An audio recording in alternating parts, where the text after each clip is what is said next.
Hello guys, स्वागत है आपका अपने चैनल एचआरपी मैथ क्लासेज में। तो गाइस, पिछला जो वीडियो था उसमें हमने देखा था आपके क्वेश्चन नंबर 14 एंड आज हम देखेंगे क्वेश्चन नंबर 15। तो क्वेश्चन नंबर 15 में देखिए हमें क्या दे रखा है कि लंबाई 6 मीटर वाले एक ऊर्ध्वाधर स्तंभ की भूमि पर छाया की लंबाई 4 मीटर है, जबकि उसी समय एक मीनार की छाया की लंबाई 28 मीटर है। यानी कि तो मीनार की ऊंचाई ज्ञात करनी है। ठीक है, मीनार की ऊंचाई ज्ञात करनी। तो देखिए इसमें दो डायग्राम बनाएंगे। जैसे एक तो ये स्तंभ है जिसकी ऊंचाई है 6 मीटर। ठीक है, और इसे जो ये स्तंभ है इसकी छाया की लंबाई हमें कितनी दे रखी है, 4 मीटर। ठीक है, ये हमने बना दी। यहाँ पर सूर्य होगा। ठीक है, ये सूर्य के फोकस से इसकी छाया की लंबाई 4 मीटर आ रही है। ठीक है, एंड उसी समय ठीक जस्ट समय एक मीनार है, और मीनार जो है वो कितनी लंबी है, मीनार की छाया की लंबाई 28 मीटर है। छाया की लंबाई 28 मीटर है। ठीक है, अब मीनार की छाया की लंबाई 28 मीटर है, तो मीनार की ऊंचाई ज्ञात करनी है। ठीक है, मीनार की ऊंचाई हमें ज्ञात करनी है, और ये हमने इसको इस्तेमाल किया। इसकी छाया यहाँ पर सूरज है, उसी समय सेम समय की स्थिति है। ठीक है, सेम समय पर दोनों की परछाई देखनी है हमें। ठीक है, तो देखिए ये तो 90 डिग्री। अब हम इसकी लंबाई कैसे निकाल सकते हैं? हम एक कंडीशन में निकाल सकते हैं कि अगर हम इन दोनों त्रिभुजों को समरूप कर देते हैं तो समरूप करने पर भुजाओं के अनुपात से हम इसका मान निकाल सकते हैं। ठीक है, तो मैं इसको नाम दे रहा हूं A B C and P Q और आर। ठीक है, पी क्यू आर। ठीक, अब देखिए सबसे पहले हमें इसमें दिया हुआ जो दे रखा है वो लिखते हैं। एक तो दे रखा है स्तंभ की लंबाई, स्तंभ की लंबाई जिसे हमने ए बी माना है वो है 6 मीटर। ठीक है, एंड छाया की लंबाई, स्तंभ की छाया की लंबाई, स्तंभ की जो छाया है उसकी लंबाई जिसे हमने बी सी माना है वो है हमारे पास 4 मीटर। एंड मीनार की छाया, मीनार की छाया जिसे हमने माना है क्या, क्यू आर, जो हमारे पास कितनी है, 28 मीटर। ठीक है, अब मैं क्या कर रहा हूं कि जो त्रिभुज ए बी सी है और जो त्रिभुज पी क्यू आर है, इन दोनों को मैं समरूप कर रहा हूं। जैसे ही मैं इन दोनों त्रिभुजों को समरूप करूंगा तो भुजाओं का अनुपात लेकर इसका हम एच निकाल लेंगे। तो देखिए एक तो मैं क्या कर रहा हूं, कोण बी इक्वल कोण क्यू कर रहा हूं, कारण हम लिखेंगे 90 डिग्री। एंड एक में क्या कर रहा हूं, जो कोण सी है उसको कोण आर के इक्वल करूंगा। कोण सी है वो इसको कोण आर के इक्वल करूंगा। क्यों? क्योंकि जो सूर्य है वो एक ही समय पर एंगल बना रहे हैं, तो समान टाइम के कारण इन दोनों का जो एंगल बनेगा वो क्या बनेगा, इक्वल बनेगा। ठीक है, तो कोण सी इक्वल कोण आर। ठीक है, अब कौन से नियम से, ए नियम से, नियम से जो त्रिभुज एबीसी है वो समरूप है त्रिभुज पी क्यू आर के। अब अगर समरूप है तो सीपीसीटी से, सीपीसीटी यानी समान भुजाओं, जो समरूप त्रिभुज है उनकी संगत भुजाएं समान अनुपात में होती हैं। ठीक है, तो हम क्या करें, एक तो ये त्रिभुज, ये इधर से जैसे ए बी भुजा लेते हैं तो इधर से क्या लेंगे हम, पी क्यू, एंड इधर से बी सी भुजा ले रहे हैं हम तो इधर से क्या लेंगे, क्यू आर। ये नहीं लेंगे क्योंकि हमें इसकी आवश्यकता नहीं है। अगर इसकी आवश्यकता होती तो हम ये वाली भुजा भी ले लेते। अब देखिए मैं इनका मान रखूं, ए बी का मान तो हमारे पास है 6 मीटर। पी क्यू का मान जो कि हमें ज्ञात करना है, यहाँ पर लिख देता हूँ मैं, मीनार की ऊंचाई, मीनार की ऊंचाई पी क्यू हमें इसमें ज्ञात करनी है। ठीक है, जिसे हम क्या मान रखे, एच।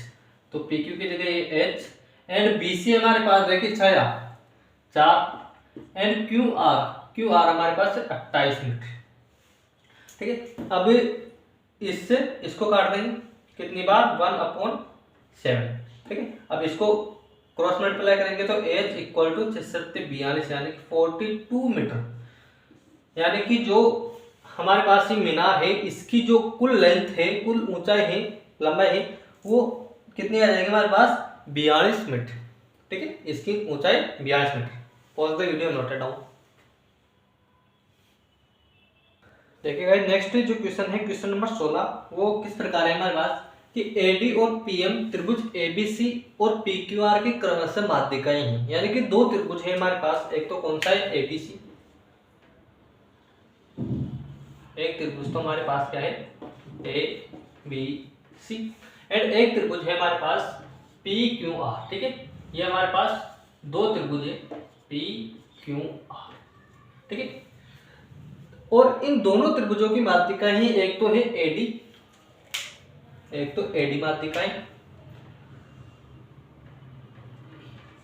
एंड एक है हमारे पास PM, P और ये M माध्यिकाएं। ठीक है, तो देखिए गाइस, और क्या दे रखा है कि जो ABC है, ABC ये बड़ा वाला त्रिभुज समरूप है त्रिभुज PQR के छोटे वाले बड़े वाले त्रिभुज के समरूप है।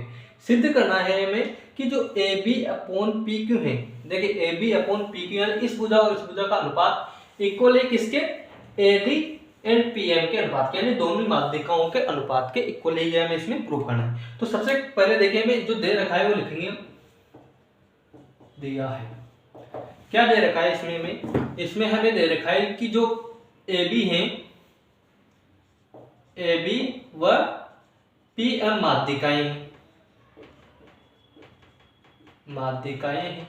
अब अगर ये माध्यिकाएं हैं तो देखिए इस त्रिभुज का ये हिस्सा और ये हिस्सा इक्वल होगा, एंड इस त्रिभुज का ये हिस्सा और ये हिस्सा इक्वल होगा। क्यों? क्योंकि जो माध्यिका है वो जिस भुजा पर गिर रही है उस भुजा को समान दो भागों में विभाजित कर देती है। ठीक है, अब समान दो भागों में विभाजित करती है तो देखिए क्या होगा, हमारे पास जो BD है वो इक्वल होगा किसके, DC के, एंड जो QM है वो इक्वल होगा किसके, MR के। इसको हमने दिया समीकरण नंबर 1। एंड एक क्या चीज दे रखी है हमें इसमें, जो त्रिभुज ABC है वो समरूप है त्रिभुज PQR के। ठीक है, अब इसमें अगर ये समरूप है तो इनकी भुजाओं का अनुपात और इनके सभी कोण, भुजाओं का अनुपात इक्वल होगा और सभी कोण इक्वल होंगे। ठीक है, तो इससे देखिए हम क्या कर रहे हैं, एक तो ये कोण और एक ये कोण ले रहे हैं, कोण B इक्वल है कोण Q के। ठीक है, एंड एक हम क्या कर रहे हैं, ये भुजा एंड ये जो भुजा है इसका अनुपात इक्वल ले लेंगे। ठीक है, कौन सी, ये वाली और ये वाली भुजा एंड इस वाली भुजा का अनुपात इक्वल होगा। ठीक है, तो एक ले रहे हैं हम क्या, AB अपॉन में PQ इक्वल, AB अपॉन में PQ इक्वल BC अपॉन में QR, BC अपॉन में QR। ये चीजें हमें इसमें दे रखी। इन दोनों को देखिए, इसको मैं समीकरण नंबर 3 एंड इसको मैं समीकरण नंबर 4 नाम दे रहा हूं। ठीक है, अब जो सिद्ध करना है वो लिख रहा हूं मैं। हमें इसमें सिद्ध करना है कि जो AB है उसका अनुपात और जो PQ है, AB और PQ का अनुपात इक्वल होगा किसके, AD एवं PM के अनुपात के इक्वल होगा। तो उत्पत्ति में देखिएगा, इस उत्पत्ति में क्या होगा कि उत्पत्ति में जो ये दोनों त्रिभुज हैं छोटे वाले, एक तो ये वाला त्रिभुज और एक ये वाला त्रिभुज में ले रहा हूं, त्रिभुज ABC और त्रिभुज ABM। ठीक है, ABD, ठीक है, ABD एंड PQM, ये दोनों त्रिभुज हम ले रहे हैं इसमें। ठीक है, ABD और PQM। अब इन दोनों त्रिभुजों में देखिए, एक तो हम क्या करेंगे, जो कोण B है कोण Q के इक्वल कर देंगे, कोण B है इक्वल कर देंगे कोण Q के। कहां से, समीकरण नंबर 3 से, समीकरण नंबर 3 से। एंड एक क्या कर रहा हूं मैं, जो समीकरण नंबर 1 है वो ले रहा हूं, समीकरण नंबर 1 ले रहा हूं मैं। इसमें हमें दे रखा है कि AB अपॉन में PQ, इधर कर देता हूं। ठीक है, समीकरण नंबर 1 से, समीकरण नंबर 4 से, समीकरण नंबर 4 से क्या कर रहे हैं कि जो AB है उसका अनुपात, AB और PQ का अनुपात इक्वल है किसकी, BC और QR के अनुपात की। ये हमें समीकरण नंबर 4 में दे रखा है। अब हमें चाहिए तो क्या, BC नहीं चाहिए, हमें इस त्रिभुज की सिर्फ ये भुजा चाहिए और इसमें QR नहीं चाहिए, इस त्रिभुज की छोटी भुजा चाहिए। तो मैं क्या कर रहा हूं, जो BC और QR है, BC और QR की जगह देखिए हम क्या रख सकते हैं, देखिए BC को हम क्या लिख सकते हैं, ट्वाइस ऑफ BD, BD का 2 गुना ही तो है। क्यों? क्योंकि ये और ये इक्वल है। तो इन दोनों को देखिए मैं क्या कर रहा हूं कि AB अपॉन में पी क्यू तो ऐसा कैसा, एंड बीसी की जगह देखिए मैं क्या कर रहा हूँ, देखिए समीकरण नंबर जो 1 है उसमें हम देखेंगे तो बीडी और सी डी इक्वल है, तो अगर इसको इसको जोड़ेंगे तो 2 बीडी या 2 सी डी आएगा, तो 2 ऑफ बीडी कर देता हूँ मैं, ठीक है, 2 बीडी अपॉन में एक क्या करेंगे यहाँ पर भी 2 क्यू एम, क्योंकि ये इसका और इसको जोड़ेंगे और दोनों इक्वल है तो 2 गुने के इक्वल है तो क्यू आर, तो ये हो जाएगा 2 ऑफ क्यू एम, इससे ये कैंसिल। तो देखिए गाइस ये हमारे पास आ जाएगा ए बी अपॉन में P Q equal B D upon में क्यू एम, ये कौन सा नियम से, एस नियम से जो त्रिभुज ए बी डी है वो समरूप हो गया त्रिभुज पी क्यू एन के, ठीक है। एक तो क्या किया हमने, जो ये दोनों भुजा ये भुजा और इस भुजा का अनुपात, इस भुजा का और इस भुजा का अनुपात, इस भुजा और इस भुजा के अनुपात के इक्वल लिया है हमने, ठीक है। जैसे ये इक्वल हुआ और एक हमने क्या किया, इस कोण को, ये कोण और ये कोण इससे इक्वल है, इसमें दे रखा है। अब ये दोनों त्रिभुज समरूप होते हैं, हम क्या कर सकते हैं कि जो ए बी है उसका अनुपात इक्वल है पी क्यू, ए बी और पी क्यू का अनुपात है इक्वल, इधर से अगर हम ए डी लेते हैं उसके और इधर से पी एम लेते हैं उसके, यानी कि ये हमारे पास प्रूफ हो गया एच पी, ठीक है। All the video noted down. धन्यवाद। कृपया चैनल को शेयर, सब्सक्राइब और लाइक करें।